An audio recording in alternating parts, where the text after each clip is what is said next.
This is Shekhar here. I'm so grateful to the IRF that we get this opportunity to ask you some questions.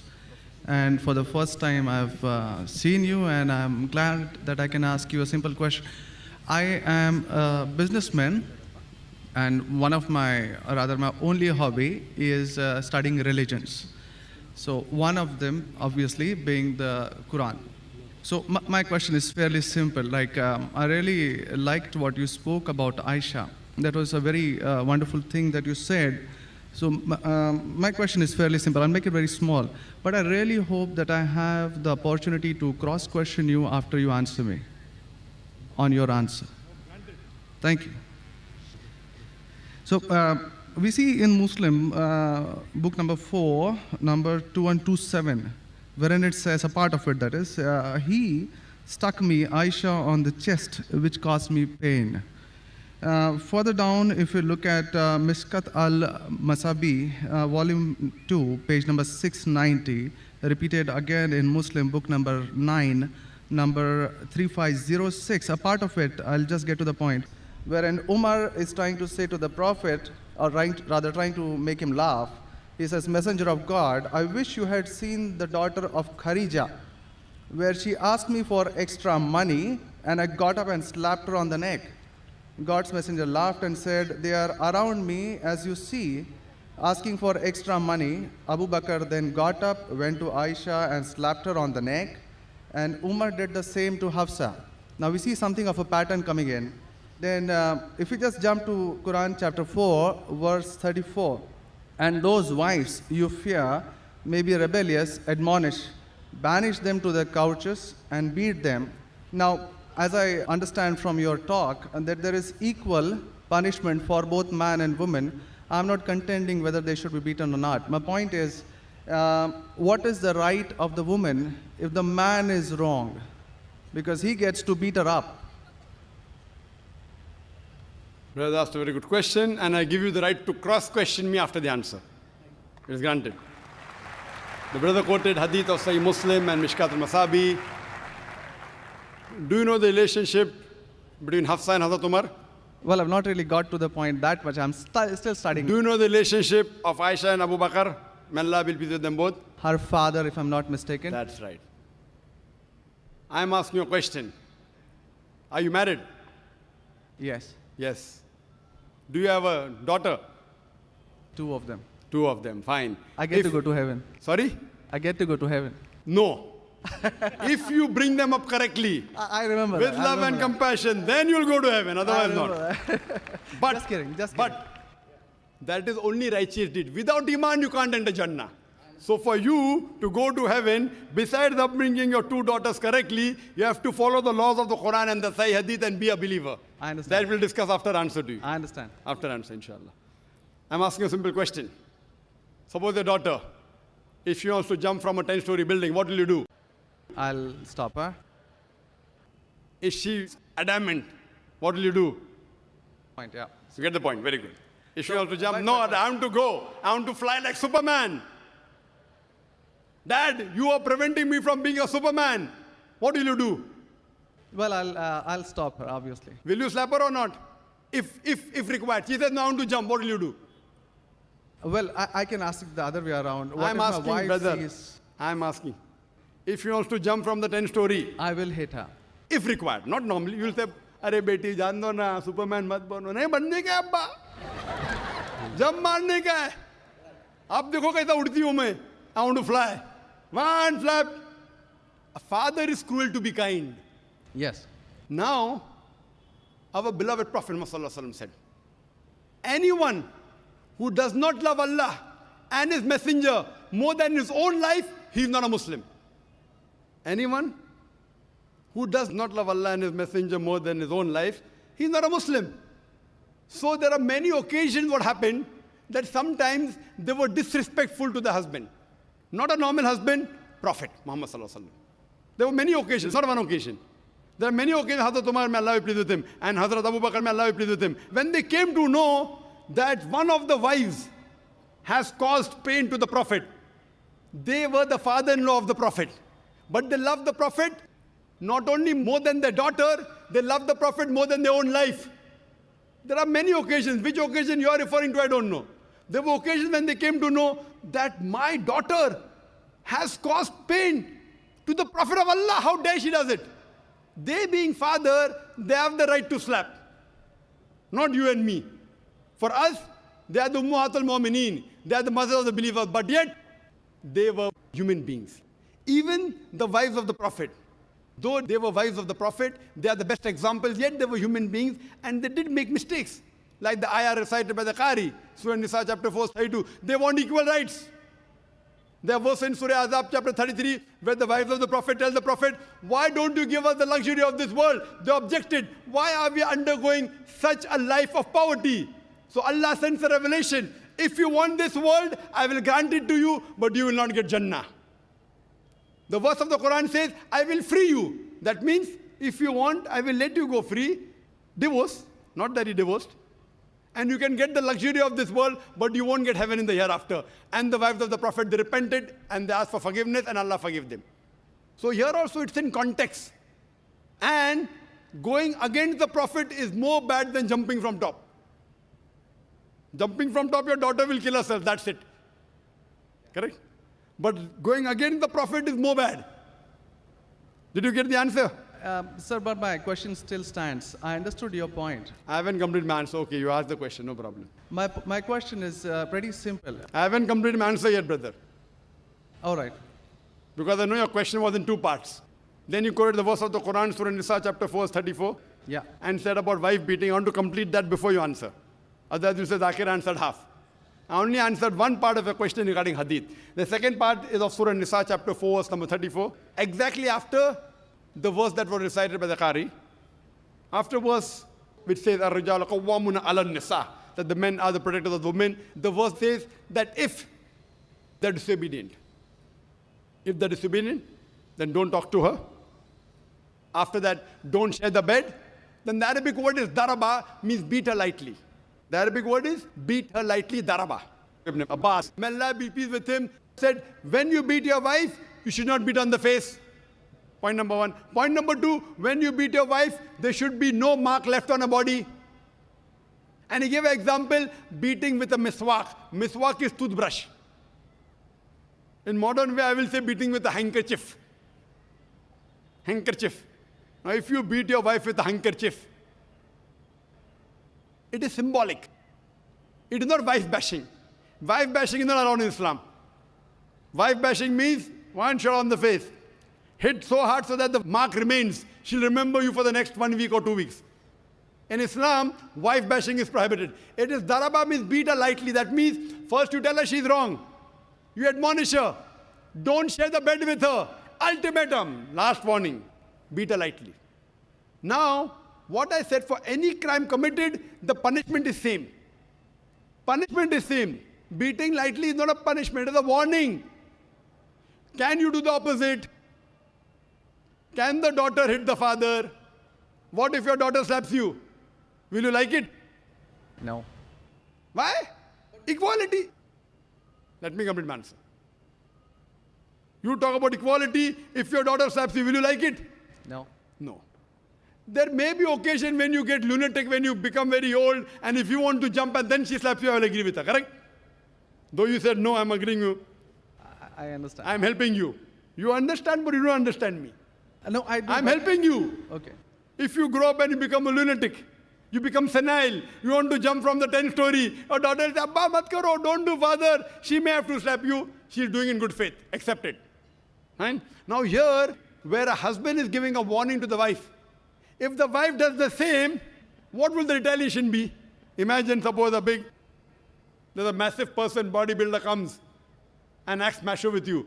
If a small man comes, maybe you'll hit him. A macho person, Arnold Schwarzenegger, comes and tells you something. Will you hit him? Will you hit him? No. Though you may have a lot of guts, but Arnold Schwarzenegger, no. Why? Similarly, since Allah says in the previous verse, man has been given more strength than the woman. So a physical warning, a symbolic warning, a man can give to a woman can't give to a man. A woman can't. There are other things. There are other things she can do. Such as? Such as, for example, if she has to cook food in the house, It's the duty of the husband to get market. She can refuse to cook. If you don't get market, I will not cook. She can object. Very well. She can object saying, I will not cook. It's an objection on her part. If, for example, he's not offering salah is important, she can object nicely, with love and affection. My dear husband, please offer salah. Then she may get a little bit angry also, no problem. Getting angry with husband is not allowed, unless it's for the sake of Allah and His Rasul. But not physical. She can't get physical.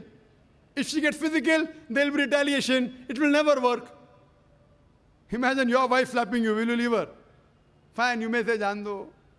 So, what do you realize? This is a symbolic beating. What the Western media has done, they portray as though it is wife bashing. Where is wife bashing? You know the hadith also. So, because of that, Islam is the best way of life.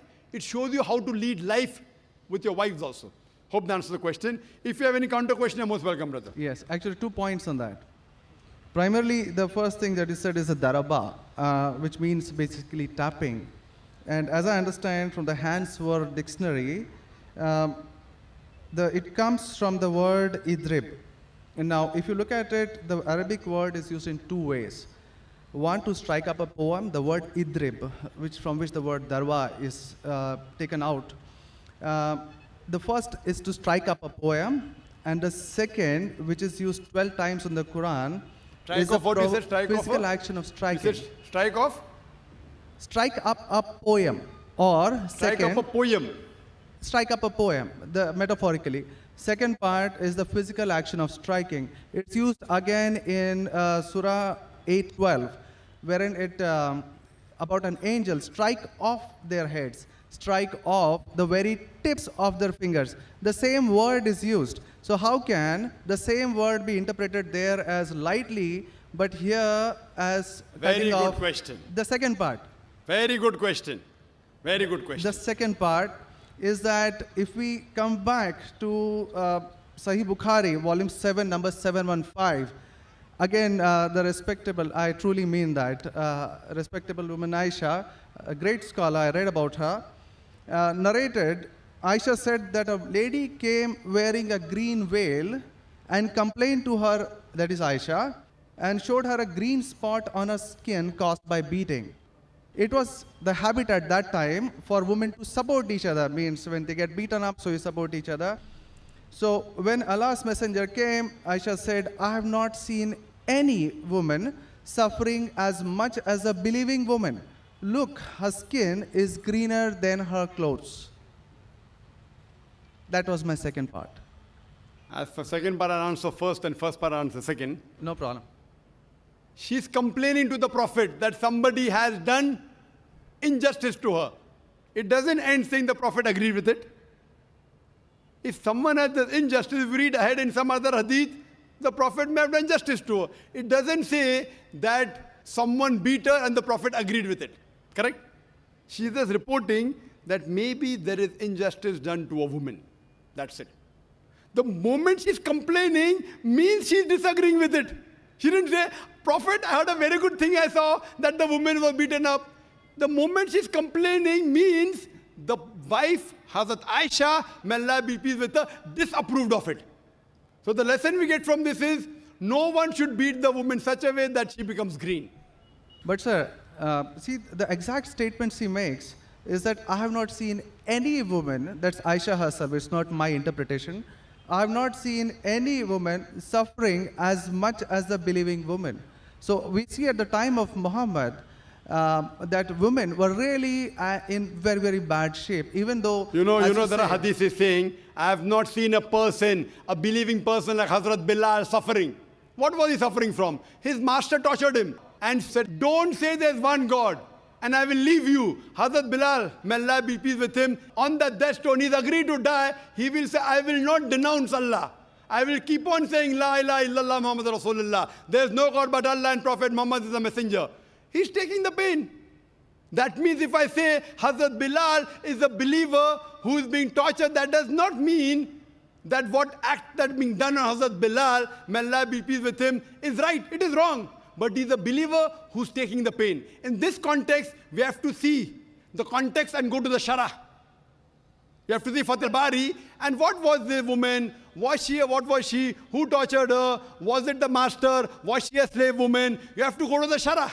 I'm not a muhaddith. I'm telling you what the answer can be. You have to go to the Shara and find out.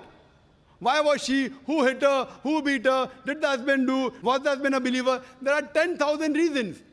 But Just sir, because- excuse me, in Mishkat al-Masabi, Brother Shekhar, volume 2. Brother Shekhar, Yes. what I would like you to do, there are so many people waiting at all the mics. Precisely, concisely, I would like you to put your question in a few words and then close. Because you got such a big sheaf of papers, there are many people I see waiting with small slips just or one something. question. So we cannot allow this whole thing to go on. This is not a debate session. It's a question and Brother. answer session. I want you to put your question in the next 4 sentences. Let Dr. Zakir answer so that all the many ladies standing there here also get a chance. We have exactly 1 hour, 12 minutes left.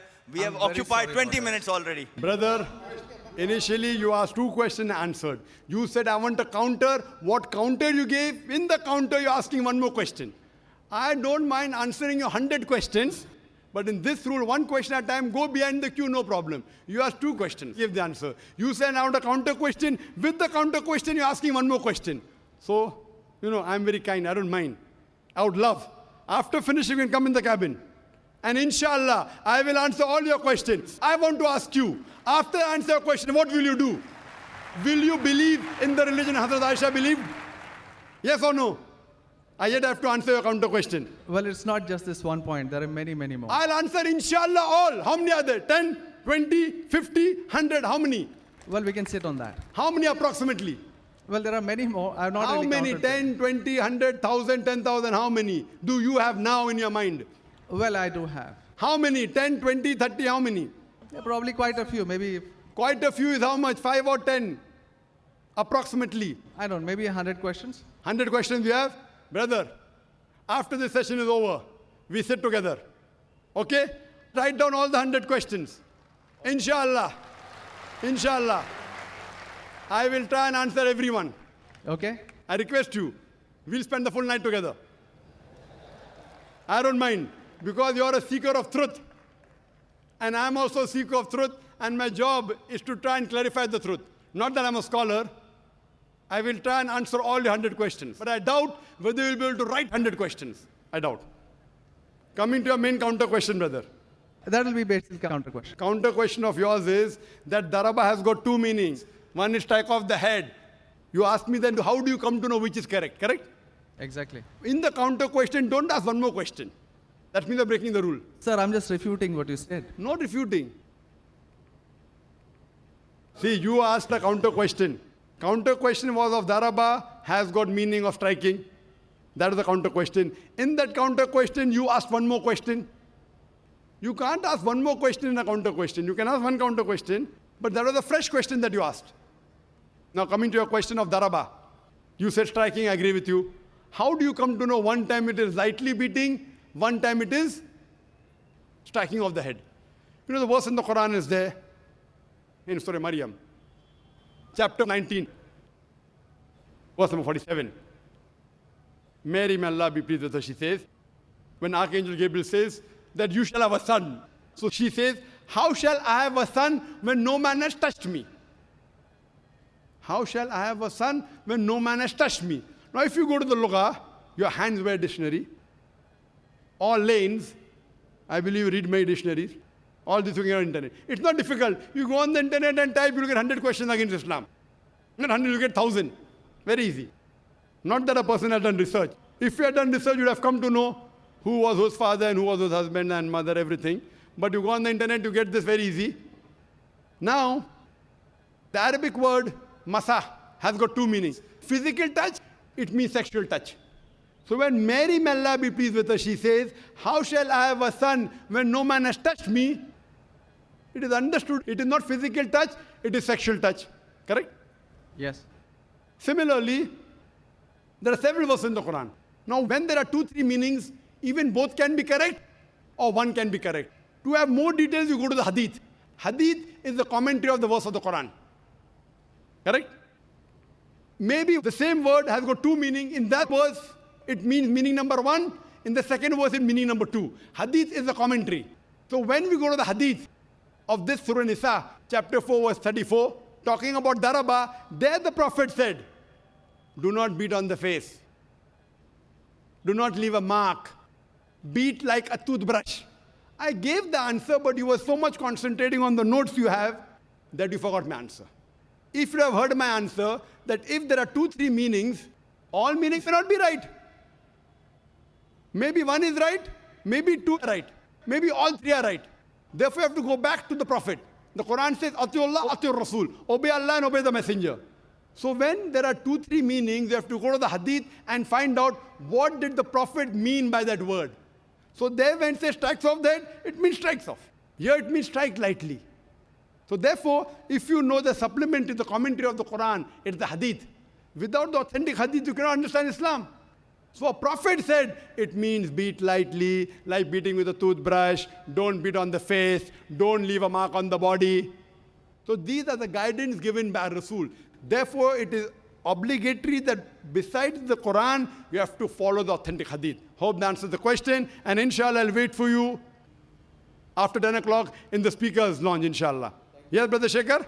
Thank you. And I'll be since there. you have 2 daughters, you said you have 2 daughters and you want, sorry?